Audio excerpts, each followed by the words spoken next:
Programang ito ay rated SPG. Striktong patnubay at gabay ng magulang ang kailangan. Maaaring may masiselang tema, lengguwahe, karahasan, sexual, horror o droga na hindi angkop sa mga bata.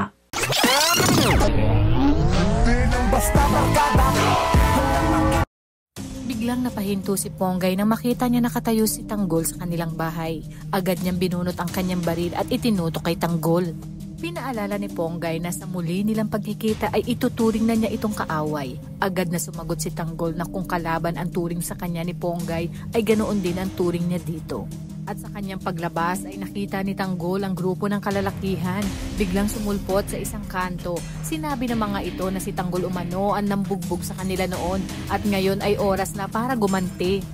At dahil nasa teritoryo nila at mag-isa lang si Tanggol ay inakala nilang madali lang itong patumbahin. Ngunit hindi nagpatinag si Tanggol. Sumugod siya at mabilis na tinapos ang mga kalaban. At nang napabagsak na niya ang mga ito at tinanong pa niya kung gusto pa nilang umulit, habang sa presinto naman ay tahimik na umiiyak si Ponggay habang iniisip ang kanyang napakalaking pagkakamaling nagawa. Hindi na nga niya naipagtanggol ang kanyang sarili matapos niyang mapataka si Tanggol at tuluyang masira ang diwala sa kanya ni na Hector at Rigor. Sa kabila nito ay sinabi niya sa kanyang sarili na kinakailangan niyang bumawi upang patunayan kina Hector at Rigor na hindi siya mahina at walang kwentang pulis. Buo ang kanyang loob na hulihin si Tanggol at dalhin sa presinto kahit na ano pa ang mangyari. Sa kabilang banda nagliliyab naman sa galit si Rigor na makita niyang balak tumakas ni Tess. Sinampal at binugbog niya ito na parabang wala nang makakapigil sa kanya. Sobrang galit ay nagdilim ang paningin ni Tess at kinuha ang kutsilyo at akmang sasaksakin si Rigor. Ngunit lalo lang siyang tinakot ni Rigor na sa oras na ituloy ito ni Marites ay sisiguraduhin niyang hindi na siya makikita ni Tanggol. At Ramon, kahit kailan, bumalik tayo kay Ponggay na porsigidong hulihin si Tanggol. Ngunit sa kanyang pagdating ay narinig niya ang usapan ni Tanggol kaya napaisip siya. Nakita naman siya ng mga kaibigan ni Tanggol kaya ginawa niya tutukan ang mga ito. Sa huli ay uuwi siyang hindi kasama si Tanggol at hindi napatunayan ang kanyang sarili kina Rigor at Hector.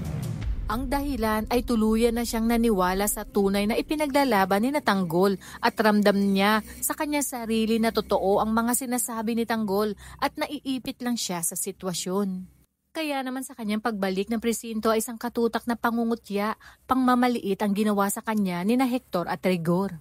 Na nauwi rin sa pagsibak sa kanyang pwesto. Galit na galit si Ponggay kina Rigor at Hector dahil pati nga ang kanyang tatay ay dinamay pa ng mga ito. Sa kanyang isip ay tama si Tanggol na talagang demonyo ang kanilang bagong hepe na si Hector. Kaya naman agad siyang bumalik sa hideout ni Tanggol na masama ang loob. Bigla siyang napayakap dito at sinabi na sinibak na siya sa pwesto ni Rigor. Agad naman siyang kinalma ni Tanggol at sinabi na magtulungan sila upang lumabas ang totoo at pabagsakin ang mga gerero at si Rigor. Ito na umano ang simula ng kanilang paghihiganti.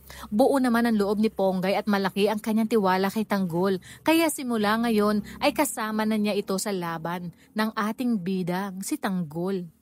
Kaya naman kapamilya, kung bago ka pa lang sa aking channel ay mag-subscribe ka na at i-click mo na rin ang bell icon para updated ka. Maraming salamat sa inyong panunood. Hanggang sa muli!